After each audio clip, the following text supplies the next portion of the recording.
Ituloy natin ang kwento ng isang di pangkaraniwang bata na gustong maging hari ng mga pirata. Ang batang ito ay si Monkey D. Luffy. Matapos mailigtas ni Luffy si Kobe sa kamay ng mabagsik na piratang si Iron May Salbida, magkasamang naglayag ang dalawa patungo sa kanilang mga pangarap. Ang destinasyon ni Luffy at Kobe ay sa isang isla kung saan nakastasyon ang mga marino. At dito din sa islang ito, pinaghihinalaang nakakulong ang isang mabagsik na bounty hunter. Habang mapayapang naglalayag, natanong ni Kobe si Luffy na, Luffy, diba plano mong makuha yung One Piece? Ibig sabihin, pupunta ka ng Grand Line. Sumagot naman si Luffy ng oo. Kabadong na itanong ni Kobe na, alam mo bang ang tawag sa Grand Line ay libigan ng mga pirata, Luffy? Sumagot naman si Luffy ng, kaya nga, bago ako pumunta ng Grand Line, hahanap at bubuo ako ng malakas na pirate crew. Biglang naalala ni Luffy yung nabanggit na bounty hunter ng piratang si Albida. Mukhang interesado si Luffy na gawin niyang pirate crew ang bounty hunter kaya tinanong niya si Kobe kung ano na nga daw ulit ang pangalan nito. Sinabi naman ni Kobe na Roronoa Zoro ang pangalan ng mabagsik na bounty hunter at kilala ito sa tawag na Zoro the Pirate Hunter. Nakangiting sinabi ni Luffy na Zoro pala ang pangalan niya. Titingnan ko nga kung mabait siya at nang maisali sa bubuin kong pirate crew.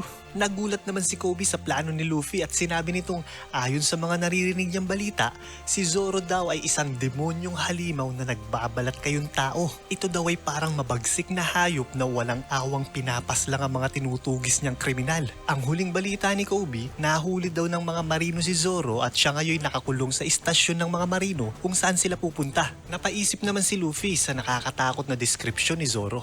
Idiniin pang sinabi ni Kobe na pirate hunter si Zoro. Hindi daw ito sasali sa kanya dahil magkaiba sila ng pananaw at magkaiba sila ng gusto. Sinabi naman ni Luffy na hindi pa siya sigurado kung aayain niya nga ito. Pero titingnan niya muna kung ano talaga ang ugali ni Zoro. Naiinis namang pinaliwanag ni Kobe na kaya nga hinuli at kinulong ng mga marino si Zoro ay dahil mabangis at masamang tao ito. Makalipas ang ilang saglit, mapayapang nakarating ang dalawa sa islang tinutuntun nila. Pagkadaong ng bangka ay masiglang pinuri ni Luffy si Kobe dahil sa galing nitong maglayag. Hangang-hanga si Luffy kay Kobe dahil nakarating sila ng mabilis at mapayapa sa kanilang pupuntahan. Naguluhan naman si Kobe sa papuri ni Luffy at sinabi nitong, Luffy, hindi pwedeng palutang-lutang ka lang sa dagat na parang walang direksyon. Hindi ka makakarating sa pupuntahan mo niyan. Dapat may isang navigator ka sa pirate crew mo. Masigla namang sumagot si Luffy ng, tama ka dyan Kobe, yan talaga ang plano kong gawin eh. Pero bago yun, kumain muna tayo, nagugutom na ako eh. Pumasok ng bayan at nagpunta ng restaurant ang dalawa at mapayapang kumain. Habang nakupo sa lamesa at nagpapahinga matapos kumain, sinabi ni Luffy kay Kobe na, paano Kobe? Sa tingin ko, kailangan na nating maghiwalay. Sana makasali ka sa mga marino at sana maging isa kang maghiting na marino. Maluha-luha namang nagpasalamat si Kobe at sinabing, Luffy, ang laki ng naitulong mo sa akin. Salamat ha. Nga pala, kahit magiging magkalaban tayo balang araw, ipapanalangin ko din na sana maging hari ka ng mga pirata. Bigla namang may naalala si Luffy at malakas niyang tinanong na, nga pala Kobe, tama ba na dito sa isla nakakulong si Pirate Hunter Zoro? Biglang nagulantang ang mga taong kumakain kasama nila Luffy nang marinig ang pangalang Zoro. Nagtaka naman ang dalawa sa gulat na reaksyon ng mga tao sa paligid nila. Ibinulong ni Kobe kay Luffy na, tama ka, nakakulong nga si Zoro sa istasyon ng mga marino sa islang ito. Siguro, natatakot yung mga tao dito kapag naririnig nila yung pangalang Zoro kaya huwag na nating sabihin na malakas yung pangalang yun. Nga pala, habang naglalakad tayo kanina, nabasa ko sa isang poster na ang pangalan ng kapitan ng marine base dito sa isla ay Captain Morgan. Muling nagpanik ang mga tao sa paligid nila nang marinig ang salitang Captain Morgan. Makalipas ang ilang saglit, umalis na ng restaurant sina Luffy at Kobe at nagpasyang magpunta sa istasyon ng mga marino. Habang naglalakad ay tawa ng tawa si Luffy dahil sa reaksyon ng mga tao sa kainan kanina. Si Kobe na may napaisip kung ba't ganun na lang ang reaksyon ng mga tao sa tuwing maririnig ang pangalang Zoro at Morgan. Naiintindihan ni Kobe kung ba't takot sila sa pangalang Zoro, pero ang gumugulo sa isipan niya ay ba't natatakot din sila nung marinig ang pangalan ng kapitan ng mga marino na si Morgan. Ilang minuto pa ang nakalipas ay nakarating din si Luffy at Kobe sa istasyon ng mga marino. Namangha ang dalawa sa laki ng istasyon nang makita nila ito ng malapitan. Ang marine base ay may malaki at matibay na metal gate at pinapaikutan ito ng mataas at sementadong pader. Habang nakatayo sa harap ng gate ay sinabi ni Luffy na, paano Kobe? Pumasok ka na. Kinakabahan namang nasabi ni Kobe na parang hindi pa daw siya ready. Biglang umakyat si Luffy sa bader at sinilip ang bakuran ng marine base na parang may hinahanap. Tinanong naman ni Kobe kung anong hinahanap mo dyan, Luffy? Sinabi naman ni Luffy na baka daw makita niya ang mabagsik na bounty hunter na si Zoro. Sinabi naman ni Kobe na malamang nakakulong yun sa kaloob-looban ng istasyon. Biglang bumaba ng pader si Luffy at pasiglang tumakbo sa isang direksyon, sabay sabing, "Tara dun, Kobe, may nakita ako nakataling tao dun, oh. Baka si Zoro yun." Mabilis na tumakbo ang dalawa sa kabilang panig at muling umakyat ng pader at sumilip sa loob ng bakuran. Pagtingin ni Kobe sa taong tinuturo ni Luffy ay bigla siyang nagulat at nalaglag sa pagkakaakyat. Nagtaka naman si Luffy kung ba't ganun na lang ang takot ni Kobe. May itim na bandana sa ulo, madilim ang paligid ng mga mata, may berdeng haramaki sa tagliran. Nanginginig na sinabi ni Kobe na siya nga ang mabangis na bounty hunter na si Roronoa Zoro. Si Zoro ngayon nakatali ang mga kamay at katawan sa pakrus na poste sa ilalim ng init ng araw sa loob ng bakuran ng istasyon ng mga marino. Kitang-kita sa kanyang katawan ang matinding paghihirap na kanyang pinagdaraanan. Pinagmasdan siyang mabuti ni Luffy at nasabi nitong, siya pala si Zoro, pakawalan ko kaya siya. Nagulat si Kobe sa plano ni Luffy at pasigaw nitong sinabi na, "Loko ka, Luffy, kapag pinakawalan mo siya, siguradong papatayin tayo niyan. Baka patayin din niya lahat ng tao sa isla." Sa lakas ng sigaw ni Kobe ay nakita sila ni Zoro at sinigawan sila nito ng, "Oy, ang ingay nyo malis nga kayo dyan." Napatingin ang dalawa kay Zoro at nagulat ang mga ito nang biglang may batang babaeng umakyat ng hagdan sa tabi nila. Ang batang babae ay walang takot na pumasok ng bakuran at tumakbo papunta kay Zoro. Natakot si Kobe sa masamang pwedeng mangyari sa bata kaya't sinabi niya kay Luffy na pigilan niya to. Wala namang pakialam si Luffy at pinanood lang kung anong mangyayari. Nang makalapit ang bata kay Zoro ay pinagalitan niya to at sinabing, "Anong ginagawa mo ditong bata ka? Nagpapakamatay ka ba? Malis ka na dito." Hindi naman pinansin ng bata ang pagtaboy sa kanya ni Zoro at inalok niya to ng pagkain. Pinagluto at dinala ng pagkain ng bata si Zoro dahil 9 na araw na palang nakatali ito at hindi man lang pinapainom at pinapakain ng mga marino. Paggalit namang tinanggihan ni Zoro ang bata at muli niya tong pinagalitan at itinaboy.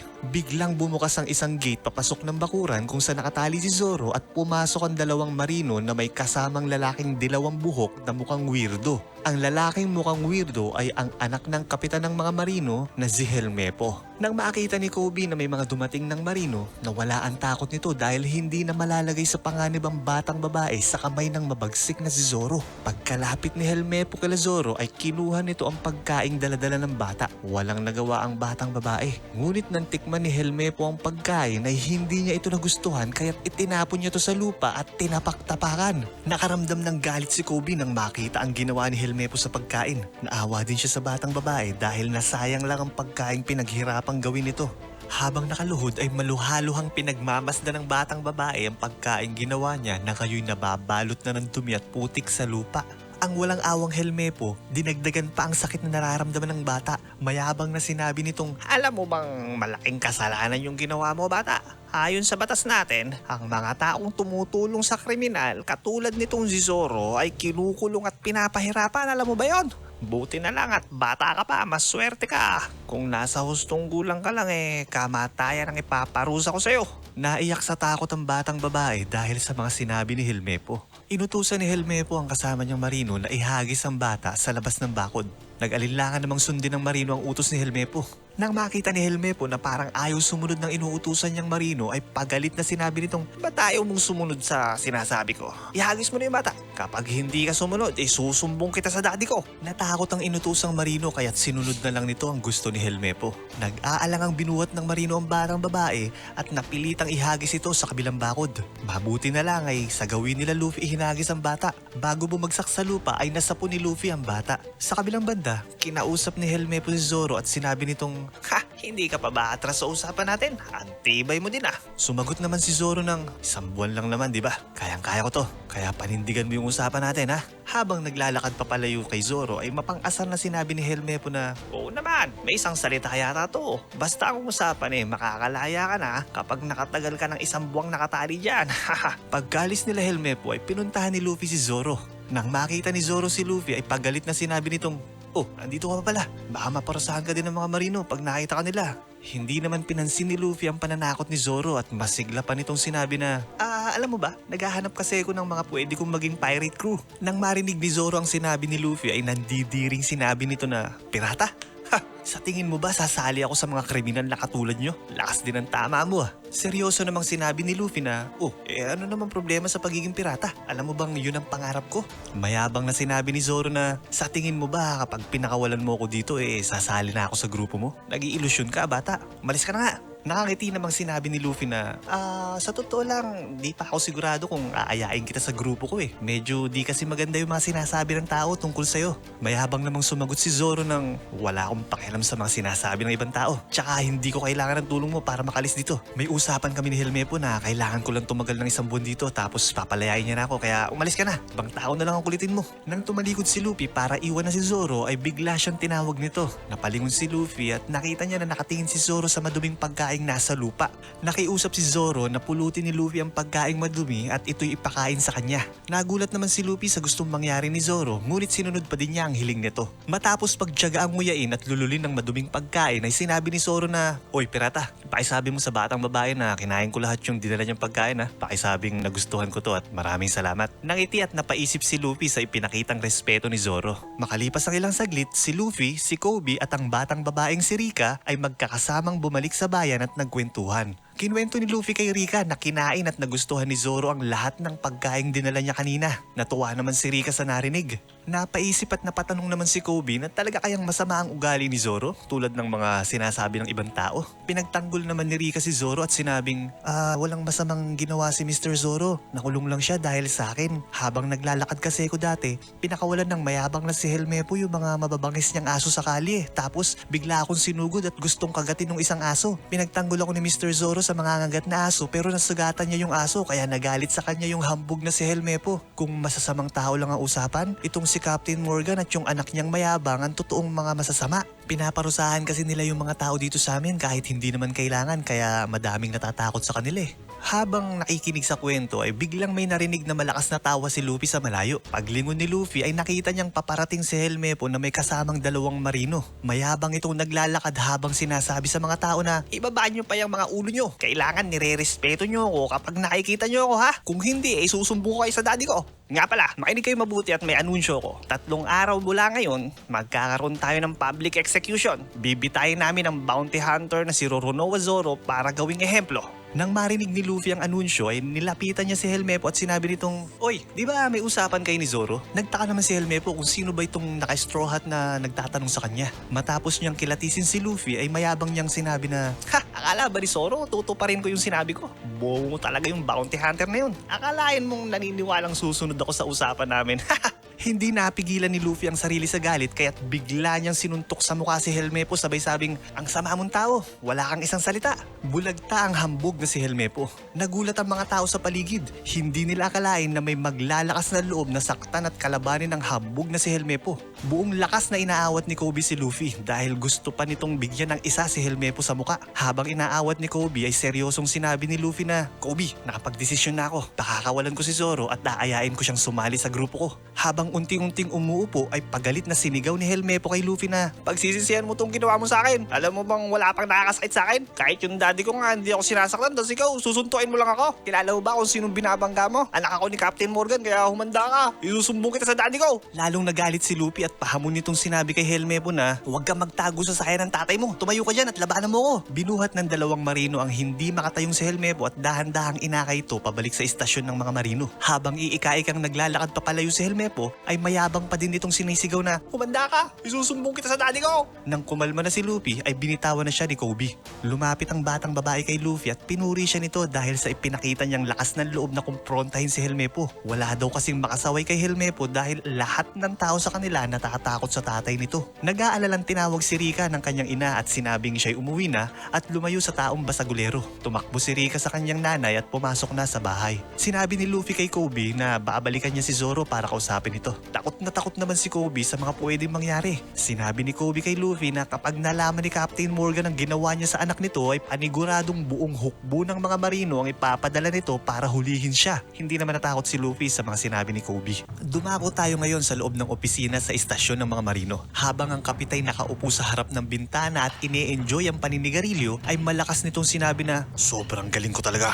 Narinig naman ito ng isang kawal at sinabi nitong, "Tama kayo sir, kayo nga ang pinakamagaling sa lahat ng mga kapitan sir." Galit namang tinanong ng kapitan ng kawal na, "Kung totoo yung sinasabi mo ba't kumukonti ang mga binibigay sa aking alay ng mga tao?" Kabado naman sumagot ang kawal ng, Kasi kapitan, tungkol sa pagbibigay nila ng alay, sa tingin ko po naghihirap na yung mga tao sa isla kaya hindi na nila madamihan ang hindi pinatapos ng kapitan." Ang sagot ng kawal at biglang sinabi nitong, "Hindi ito tungkol sa kung gaano kadami ang kaya nilang ialay. Tungkol ito sa kung gaano nila ako ninirespeto. Mukhang hindi na sila natatakot sa akin Biglang bumukas ang pinto ng opisina at galit na pumasok si Helmepo. Habang hawak nito ang namamagang muka ay paggalit na sinabi ni Helmepo, "Daddy, may susumbong ako sa'yo." Sa kabilang banda, binalikan ni Luffy si Zoro para siya'y kausapin. Nang makita ni Zorong papalapit si Luffy ay inunahan na niya tong magsalita at sinabing, "Kung tungkol na naman sa pagiging kagrupo mo yung pinunta mo dito hindi nga ako sasali sa'yo, kaya tigilan mo na ako." Parang walang narinig si Luffy at nakangiti nitong sinabi na, "Ako nga pala si Luffy, gusto mo bang pakawalan kita dyan? Pero kasali ka na sa grupo ko pag pinakawalan kita.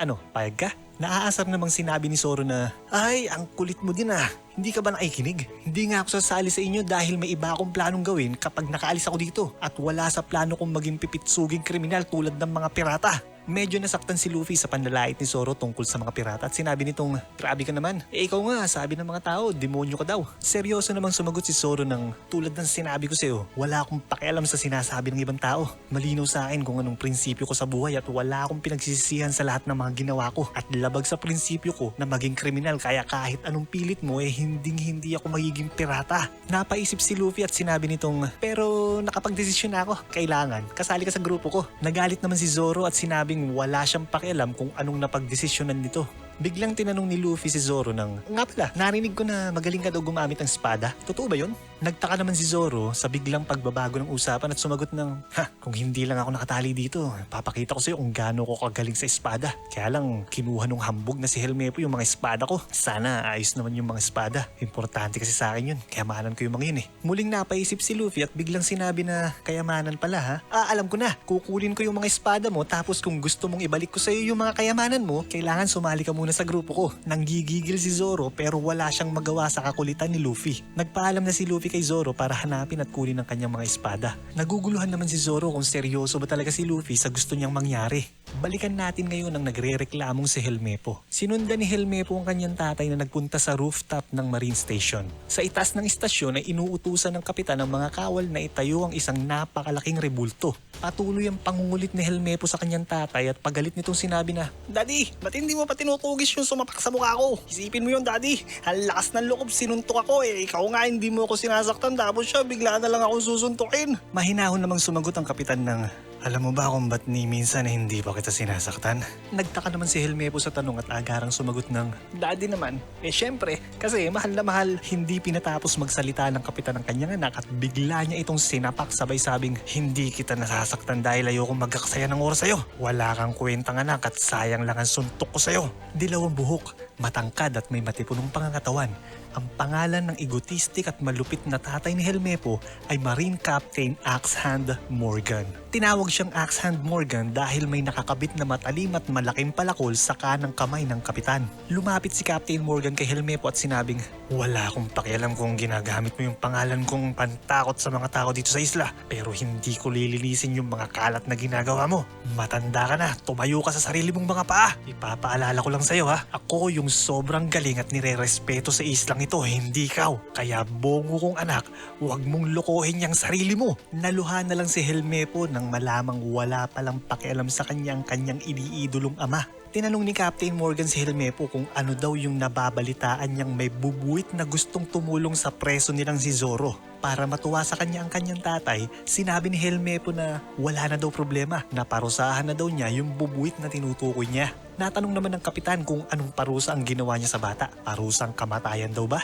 Nagulat naman si Helmepo at nanginginig na sinabing, Daddy, bata lang naman yun, hindi niya naman alam kung ano yung ginagawa niya. Sobra naman siguro kung paparusahan natin siya ng kamatayan." Nagalit si Captain Morgan sa isinagot ng anak niya. Inutusan ng kapitan ng isang kawal at sinabing, "Ikaw, hanapin mo yung batang tumulong kay Zoro at patayin mo. Wala akong pakialam kung matanda o bata. Basta nilabag ang mga patakaran ko, kailangan parusahan agad ng kamatayan." Hindi napaniwala ang inutusang kawal sa gustong ipagawa sa kanya ng kanyang kapitan. Matindig na tumayo ang inutusang kawal at sinabi nitong, pero kapitan, bata lang naman po yun. Hindi po kaya ng konsensya ko na pumatay ng isang bata. Pasensya na kapitan, pero hindi ko po masusunod ang utos nyo. Galit na lumapit ang kapitan sa ayaw na sumunod na kawal at sinabi nitong, hindi mo susundin ang utos ko ha?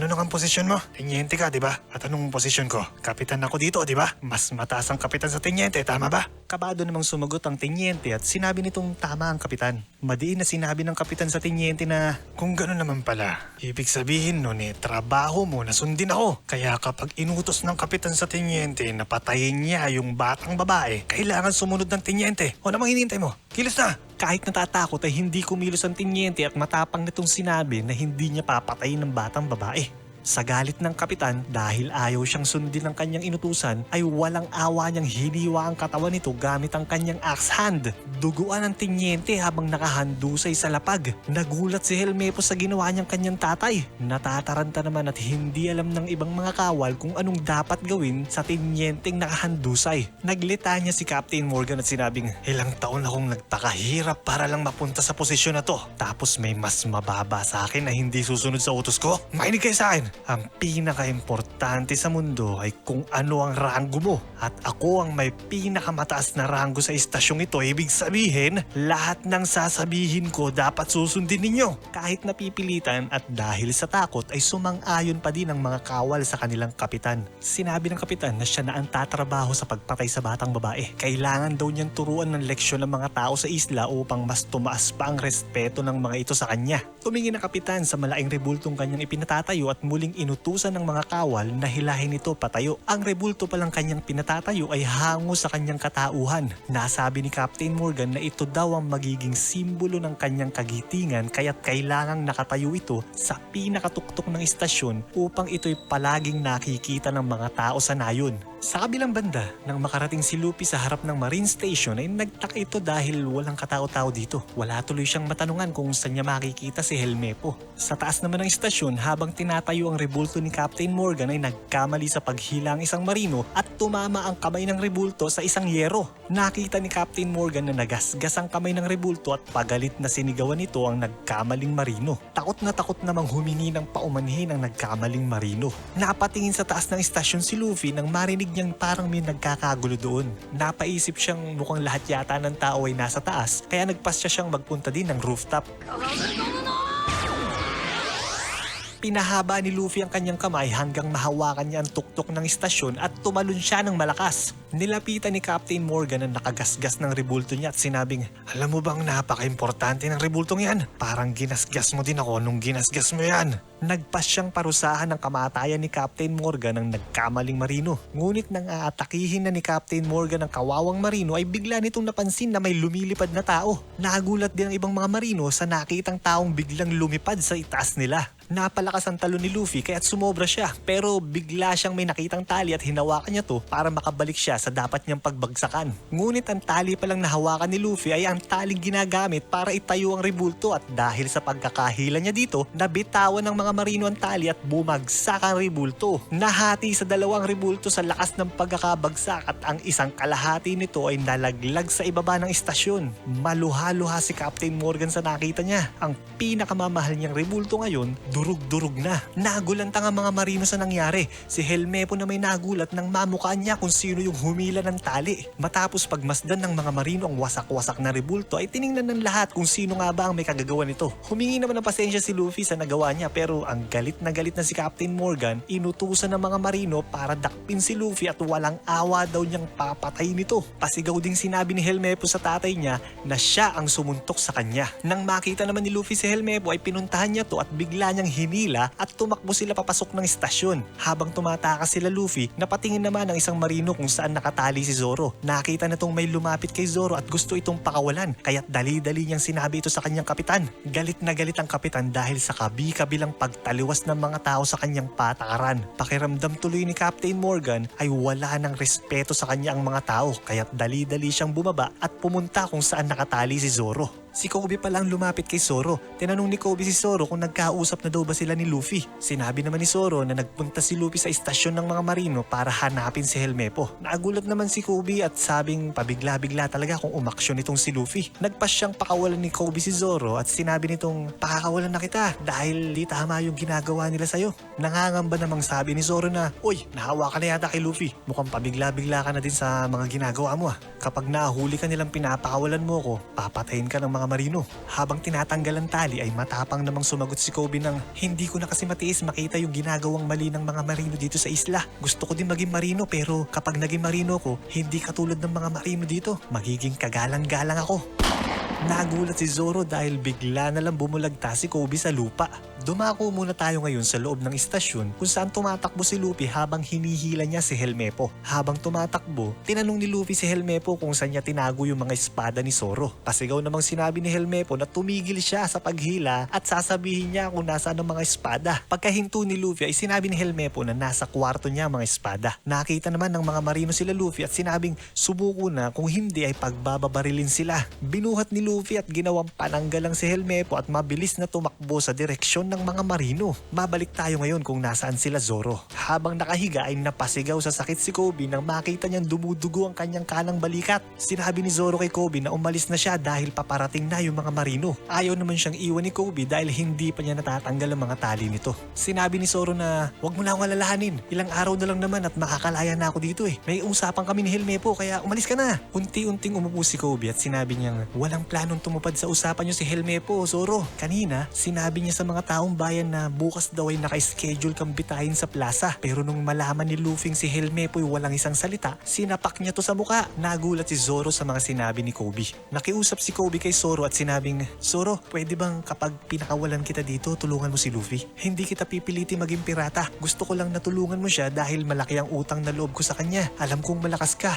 Malakas din si Luffy kaya kapag nagtulungan kayo, sa tingin ko makakatakas kayo sa islang ito. Kaya pwede bang tulungan mo siya?" Biglang dumating ang mga marino sa kinaroroonan nila Kobe at tinutukan sila ng baril ng mga ito. Kitang-kita sa mukha nila Kobe at Zoro ang takot habang hinihintay ang pagbaril ng mga marino. Si Luffy at Helmepo ngayon nakarating na sa kwarto kung nasa ng mga espada. Buhat-buhat ni Luffy ang walang malay ni si Helmepo at pagpasok ng kwarto ay nakita ni Luffy ang tatlong espadang nakasandal sa pader. Nilapitan ni Luffy ang mga espada at naguluhan ito kung ano daw kaya dito ang kay Zoro. Tatanungin niya sana si Helmepo ngunit wala namang malay ito. Napatanaw si Luffy sa bintana ng kwarto at nagulat siya nang makita niya kung anong nangyayari kila Kobe at Zoro. Habang nakatutok ang baril ng mga marino kila Kobe at Zoro ay dahan-dahang lumapit si Captain Morgan at sinabing, "Kayong tatlo siguro ang nagpaplanong patalsikin ako sa posisyon ko, ano? Ang lalakas ng loob niyo ah. Lalo ka na Zoro. Siguro yung mga pipitsuging pirata natatakot sa pangalan mo pero ibahin mo ko. Pasura ka lang sa akin." Matapos maglitanya ay inutusan ni Captain Morgan ng mga marino na pagbabarilin sila Kobe at Zoro. Habang hinihintay ang bala na tumama sa kanya ay nanlaki ang mga mata ni Zoro at bigla nitong naalala ang pangakong binitawan niya.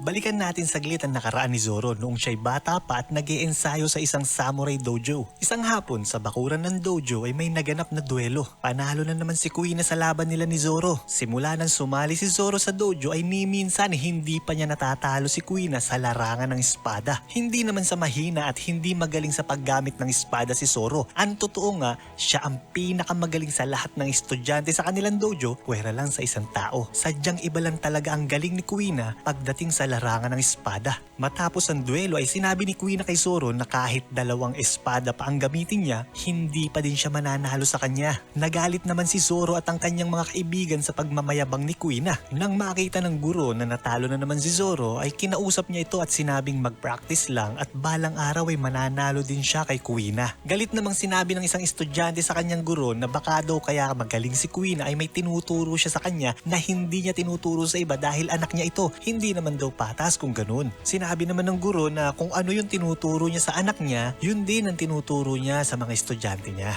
Sa pagkadismaya ni Zoro, dahil ni minsan hindi man lang siya manalo-nalo kay Kuina sa duelo, hinagis niya ang kanyang mga espada sa sahig sabay sabing, "Ang bihirang buhay to, bakit ba hindi ako manalo-nalo?" Muling kinausap ng guro si Zoro at sinabi nitong, "Oh, huwag ka naman Zoro. Ikaw ang pinakamasipag mag-ensayo sa lahat ng estudyante ko, kaya nga ang bilis mong matuto. At sa totoo lang, ikaw ang isa sa pinakamatyaga at pinakamagaling pinakamagaling na humawak ng espada dito. Dismayado namang sinabi ni Zoro na, ba't hindi ako manalo-nalo kay Queen ah? Gusto kong maging pinakamagaling na swordsman sa buong mundo. Paano mangyayari yun kung palagi na lang ako natatalo sa babaeng yun? Nang sumapit ang gabi, sa bakuran ng dojo kung saan nag-iensayo si Queen ay biglang dumating si Zoro na may daladalang mga totoong espada. Pasigaw niyang hinamon si Queen sa isa na namang duelo at ang gusto ngayon ni Zoro ay totoong espada ang gagamitin nila. Hindi naman natakot si Queen at matapang niyang tinanggap ang hamon ni Zoro. Buong lakas at tapang na naglaban ang dalawa sa ilalim ng bilog na buwan.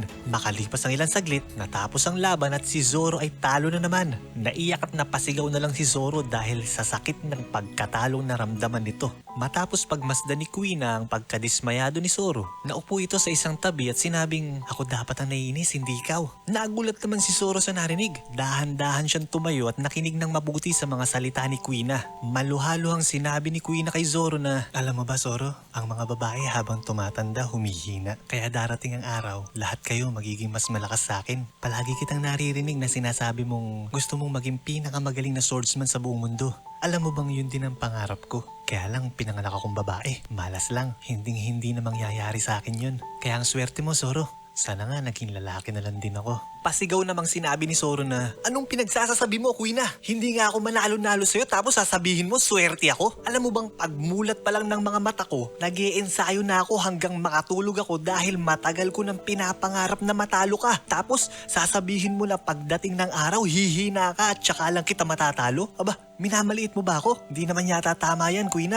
Parang naguluhan ngunit nabigyan ng pag-asa si Queen sa mga sinabi ni Zoro. Lumapit si Zoro kay Queen at malakas nitong sinabi na, "Ganito na lang Queen, mangako tayo sa isa't isa na balang araw, dapat isa sa atin ang tatawagin pinakamagaling na swordsman sa buong mundo. Mag-unahan tayong abutin ng pangarap na yon, ano? Payag ka?" Pinunasan ni Queen ang mga namumugto niyang mata at masayang pumayag sa hamon ni Zoro. Nangako ang dalawa na balang araw, isa sa kanila ang dapat maging pinakamagaling na swordsman sa buong mundo. Makalipas ang isang araw, sa hindi inaasahang pangyayari ay naaksidente si Queen.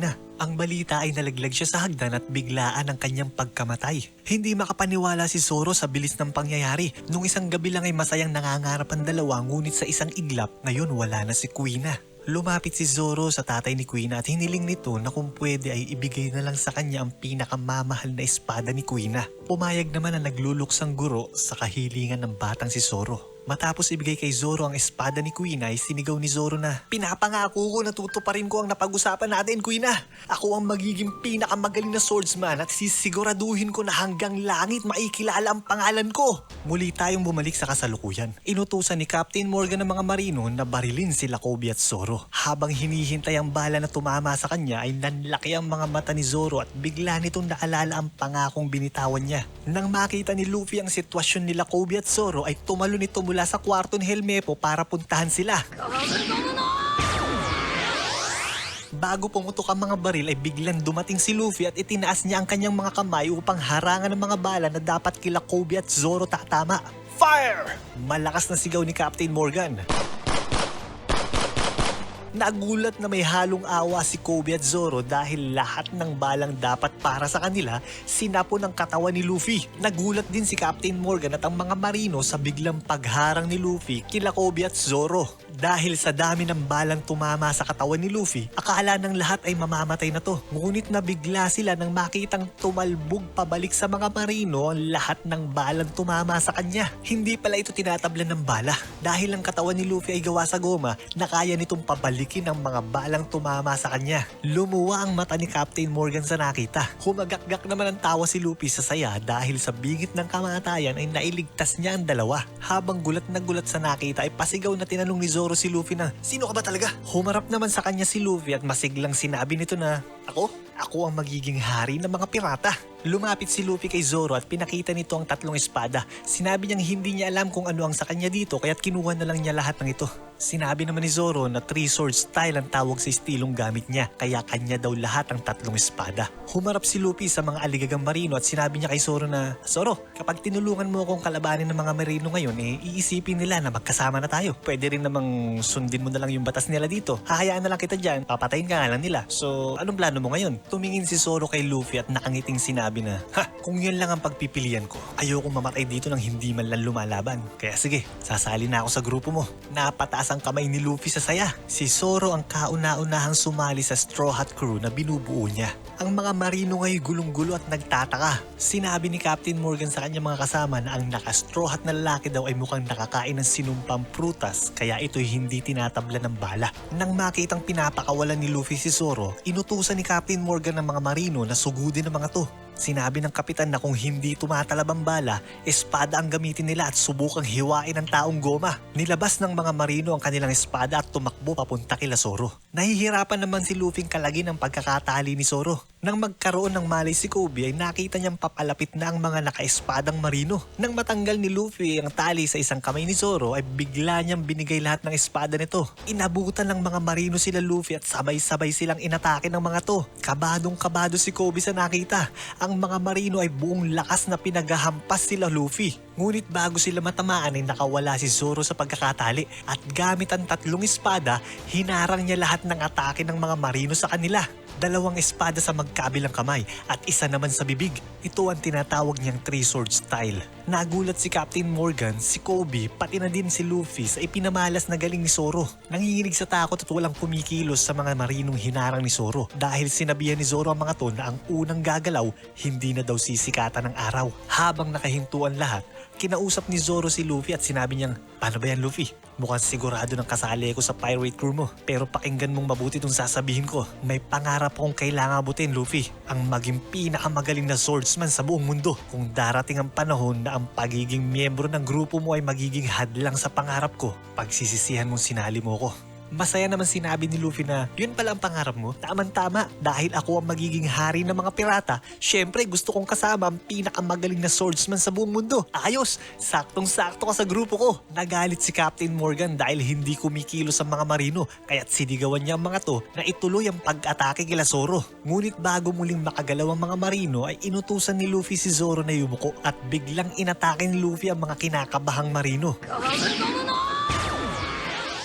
Humaba ang buong paa ni Luffy at sinipa niya lahat ng mga marino. Nagulat si Captain Morgan sa nakita dahil sa isang atake lang, tumba lahat ng kasama niya. Tuwang-tuwa sa nangyayari si Kobe. Manghang-mangha siya sa lakas na pinapakita ni Luffy. Si Zoro na may nagtataka kaya tinanong niya si Luffy kung bakit daw humahaba yung paa niya. Sinabi naman ni Luffy kay Zoro na nakakain siya ng Gomu Gomu no Mi kaya naging goma ang katawan niya. Dahan-dahang umatras sa laban at nagreklamo ang mga marino sa kanilang kapitan at sinabing hindi nila kayang labanan ng dalawa. Sobrang lakas daw ng taong goma at ang lalaking may 3 espada. Nagalit sa narinig na reklamo si Captain Morgan at sinabing, "Sa lahat ng ayoko, yung mga tauan duwag, lahat na nagre-reklamo at gustong umatras sa laban, paparusahan ko kayo ng kamatayan." Direktang inutos ng malupit na kapitan na magbaril sa ulo ang lahat ng duwag niyang tauhan. Takot na takot ang mga marino sa pinapagawa sa kanila ng kapitan pero sumunod pa din ang mga ito. Ngunit bago magbaril sa ulo ang mga sunod-sunurang marino ay mabilis na tumakbo si Luffy at sinuntok niya si Captain Morgan. Mabilis na nasangga naman ni Captain Morgan ang suntok ni Luffy gamit ang kanyang axe hand. Napahinto ang mga sunod-sunurang marino sa pagbaril nila sa ulo dahil sa ginawang pag-atake ni Luffy kay Captain Morgan. Si Zoro kasama ang mga marino ay nagpasyang huwag makialam at manood lang sa laban ng dalawa. Si Kobe na may hindi napigilan ng sarili at buong lakas na sumigaw na, "Luffy, tuldukan mo na ang mga kasamaan ng mga marino sa islang ito!" Nilait ni Captain Morgan si Luffy at sinabi nitong wala siyang karapatang kalabanin ng kapitan dahil isa lang siyang hamak na pirata.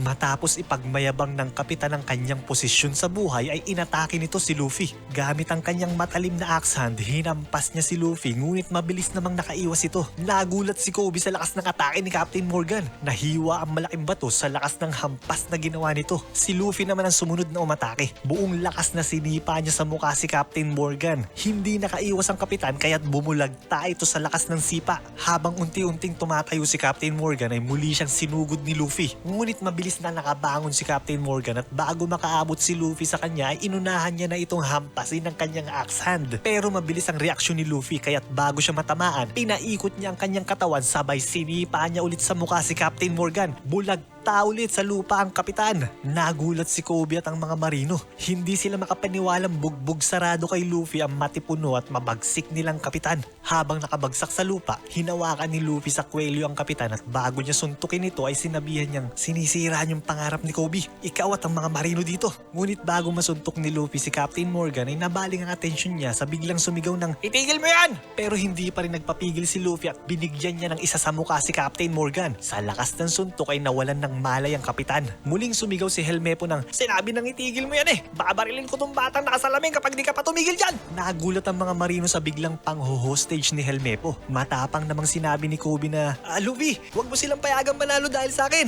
Hayaan mo na ako mamatay dito. Binitawan ni Luffy si Captain Morgan at humarap ito kay Helmepo. Nangiti si Luffy sa lakas ng loob na pinakita ni Kobe at sinabing mabuting tao ka talaga, Kobe. Oy, lalaking weirdo. Nagkamali ka ng hinostage mo. Bigla namang napasigaw si Kobe ng Luffy, sa likod mo! Bumangon at pinuntahan ni Captain Morgan si Luffy para hampasin ito ng kanyang axe hand. Parang hindi naman narinig ni Luffy ang babala ni Kobe. Hindi tumingin si Luffy sa kanyang likod at walang pag-aalinlangang inatake pa rin nito si Helmepo. Naghanda naman si Zoro sa pag-atake. Sumigaw si Helmepo na tapusin mo na siya, daddy! Basag ang panga ni Helmepo. Kasabay ng pag-atake ni Luffy ay hinataw din ni Captain Morgan si Luffy sa ulo. Ngunit hindi na umabot ang atake ni Captain Morgan dahil bigla siyang inunahang hiwain ni Zoro. Bagsak ang hiwang katawan ni Captain Morgan. Nagpasalamat si Luffy kay Zoro at sinabing, "Nice one, Zoro." Magalang namang sumagot si Zoro ng malit na bagay, "Captain." Magkasamang walang malay na nakahandusay ang mag-amang Morgan at Helmepo sa lupa. Sumigaw ang mga marino ng, "Imposible to! Natalo nila ang kapitan." Tumingin si Zoro sa mga marino at habang inaayos niya ang kanyang mga espada ay sinabi nitong, "Kung huhulihin nyo kami, lumapit lang kayo dito." Nagtingi na ng mga marino at biglang hinagis ang kanilang mga sandata sa ere. Masayang sumigaw ang mga marino ng, "Sa wakas, natapos din ang paghahari ni Axan Morgan. Malaya na tayo! Malaya na tayo!"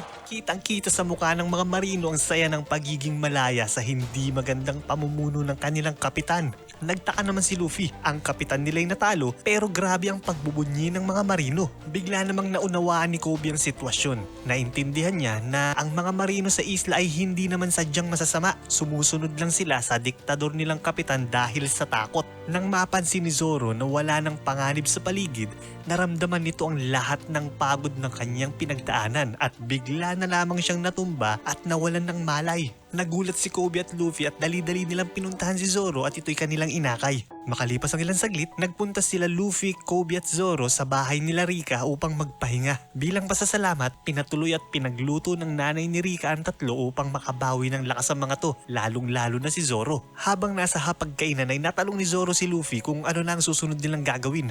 Masigla namang sumagot si Luffy na pupunta sila sa Grand Line. Nang marinig ni Kobe ang plano ni Luffy ay pagalit na namang pinaalala nito na sobrang mapanganib sa Grand Line lalo na at dadalawa pa lang daw sila. Hindi naman natakot si Zoro at sumang-ayon siya sa gustong mangyari ni Luffy. Patuloy ang litanya ni Kobe tungkol sa panganib na naghihintay sa kanila sa Grand Line at matapos manermon ay nasabi nitong, "Luffy, nag-aalala ako para sa inyo eh. Alam kong nito pa lang tayo nagkakilala pero magkaibigan tayo, di ba?" Nakangiti namang sumagot si Luffy ng, "Syempre naman, Kobe. Kahit magkaiba ang landas na tatahakin natin, magkaibigan pa din tayo hanggang sa huli." Nagalak si Kobe sa sagot ni Luffy at nasabi nitong, "Alam mo ba Luffy, ikaw ang kauna-unahan kong naging totoong kaibigan. Ikaw ang kaisa-isang taong may lakas ng loob na ipinagtanggol ako. Kahit ako nga, hindi ko naisip na ipaglaban yung sarili ko eh. Pero yun ang natutunan ko sa inyong dalawa ni Zoro. Tinuruan niyo akong ipaglaban kung ano ang pangarap ko." Sinabi naman ni Luffy na, "Tama ka dyan, Kobe. Dapat talaga huwag kang bibitaw sa pangarap mo. Kaya nga pupunta kami sa Grand Line eh." Napakamot na lang ng ulo si Kobe sa nasabi ni Luffy. Natanong naman ni Zoro si Kobe kung anong plano niya. Nasabi ni Zoro na kapag nalaman daw ng mga marino ang nakaraan niya baka hindi siya pasalihin ng mga to. Habang masayang kumakain ng tatlo ay biglang bumukas ang pintuan ng bahay nila Rika at pumasok ang tenyente ng mga marino. Tinanong ng tenyente kung tama daw ba ang impormasyon nila na si Luffy, Zoro at Kobe ay mga pirata. Masigla naman sumagot si Luffy at pinagmalaki niya na pirata nga sila.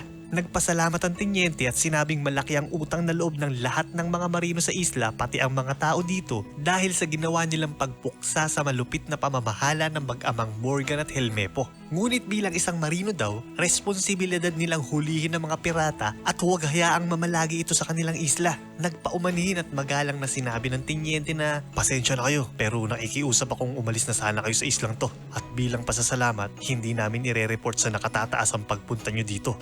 Nagalit ang mga tao sa labas nang malaman nilang pinapalayas ng mga marino ang kanilang mga tagapagligtas. Hindi naman umalma si Luffy at dahan-dahan itong tumayo sa pagkakaupo at nagpasalamat sa pagpapakain sa kanila. Nang makita ni Zoro na seryoso si Luffy sa pag-alis ay tumayo na din ito at sumunod sa kanyang kapitan. Nakaramdam ng lungkot si Kobe nang makita niyang papaalis na ang kanyang mga kaibigan. Ngunit bago makalabas ng bahay sila Luffy, tinanong ng tinyente si Kobe kung ba't hindi siya kasama ng aalis ng mga to. Nagulat si Kobe sa tanong ng tinyente at bago makasagot si Kobe ay bigla niya naalala ang sinabi ni Luffy na magkaibigan sila hanggang sa huli. Pero kahit na nag-aalangan at ayaw sanang sabihin ni Kobe, malakas niyang isinigaw na hindi ko sila makakasama. Napahinto sa paglabas sila Luffy at napatingin sila kay Kobe. Tinanong ng tinyente si Luffy kung totoo daw ba na hindi sila kasama ng batang nakasalamin. Sumagot si Luffy at sinabi nitong, ganito kasi yan eh. Yung batang nakasalamin na yan, nanggaling yan sa isang secret island. Tapos may matabang piratang ganito kalaki, ang tawag sa kanya ay Iron Mace Albida. Tapos biglang nagtaka si Kobe dahil mukhang ikukwento ni Luffy ang buong nakaraan niya sa kamay ng mabagsik na piratang si Albida. Natakot si Kobe dahil kapag nalaman ng mga marino na dati siyang naging kasama ng mga pirata, baka hindi na siya payagang makasali ng mga to. Habang nagkukwento ay lumapit si Luffy kay Kobe at patuloy na sinabing tapos halos 2 taon din itong batang to na hindi na nakapagpigil si Kobe kaya't bigla niya itong sinuntok sa mukha sabay sabing tumahimik ka na Luffy! Nagulat si Rika sa ginawa ni Kobe, pati na din ang mga marino naguluhan sa biglang pagsuntok nito. Napangiti naman si Luffy na parang alam na niya na masusuntok siya. Hindi naman makapaniwala si Kobe na binigyan niya ng isa sa mukha si Luffy. Nakangiting napabuntong hininga naman si Zoro dahil mukhang naintindihan na niya ang plano ni Luffy para kay Kobe. Habang nagmumuni-muni si Kobe ay bigla siyang pinagsusuntok ni Luffy. Nagulat ang tinyente at biglang nag-away ang dalawa. Binawal ng tinyente ang mga ito at sinabing, "Hoy, huwag kayo magsuntukan dito. Maliwanag ngang hindi kayo magkakasama. Tigil nyo na yan. Umalis na kayo ng isla mga pirata." Inawat ni Zoro si Luffy at sinabing, "Oy Luffy, tama na. Mukhang sumusobra ka na." Bumulagta sa sahig ang bugbog saradong si Kobe. Matapos kumalma ni Luffy ay lumabas na ng bahay ang dalawa at tuluyan nang umalis ang mga ito. Habang nakahiga sa sahig ay napaisip si Kobe. Sinadya daw kaya ni Luffy na galitin siya para suntukin niya to? Nasabi ni Kobe sa kanyang sarili na si Luffy talaga. Hanggang sa huli niligtas niya pa rin ako. Nakakainis naman. Hindi pwedeng palagi na lang ganito. Kailangan ko na matutong tumayo sa sarili kong mga paa. Mabilis na bumangon si Kobe. Humarap siya sa tinyente sabay yumuko at seryosong sinabing, "Pakiusap sir, gusto ko po maging marino. Handa po akong maging utusan o tagalinis. Kahit ano pong gusto niyo ipagawa, gagawin ko po. Pasalihin niyo lang po ako sir."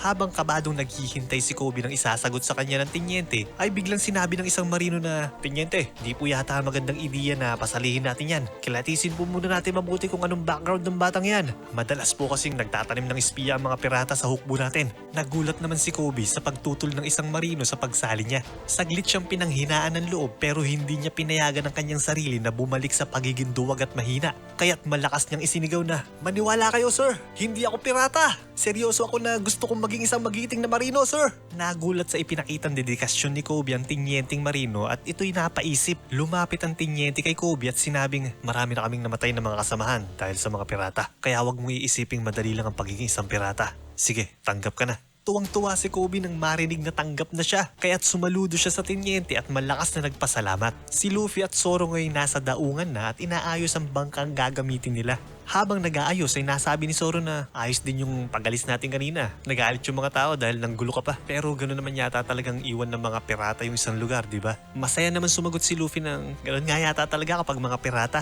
"Luffy!" Biglang napatingin ang dalawa kung sino ang tumawag kay Luffy. Nakita nila sa malayo ang hingal na si Kobe. Matindig na sumaludo si Kobe kila Luffy at malakas nitong sinabing, "Maraming salamat sa lahat, Captain Luffy. Hinding-hindi ko makakalimutan lahat ng tulong na ginawa mo sa akin." Nagulat si Zoro sa nakita at nasabing, "Aba, kakaiba to ah. Ngayon lang yata ako nakakita ng piratang sinasaluduhan ng marino." Natawa naman si Luffy sa nasabi ni Zoro. Sumakay na ng bangka ang dalawa at ibinaba ang layag.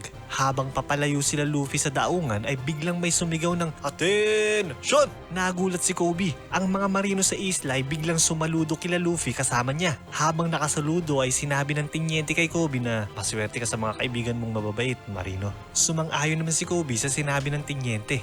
At habang pinagmamasdan ni Kobe ang papalayong bangka, hindi niya napigilang bumuhos ang kanyang luha. Si Luffy ngayon ganap ng kapitan. Kasama ang kauna-unahan niyang mebrong si Roronoa Zoro, nagdesisyon si Luffy na sa Grand Line agad sila didiretso. Ngunit naglayag ang dalawa nang hindi namamalayang may malaking pagkakamali sa desisyong ginawa nila. Ano kaya ang unang problemang kakaharapin ng dalawa papuntang Grand Line? Sino kaya ang susunod na magiging miyembro ng Straw Hat Pirates? At sino itong kinatatakutang payasong pirata na ang ilong ay kulay pula? Yan ang mga aabangan natin sa mga susunod pang kabanata. Hey friends, maraming salamat at umabot ka dito sa dulo. Alam ko medyo napahaba ang kwentuhan natin sa video na to. Kaya maraming salamat, pinagtiyagaan mong tapusin hanggang sa dulo. Nga pala, kung nagustuhan mo yung pinanood mo, paki-like and share naman. Mag-subscribe ka na din at i-on ang notification para maging updated ka sa mga bagong bidyong paparating. Dahil simula pa lang ito ng mahaba-habang kwentuhan. Kaya subscribe na! O paano, kita-kits ulit tayo sa susunod na kabanata. Hanggang sa muli!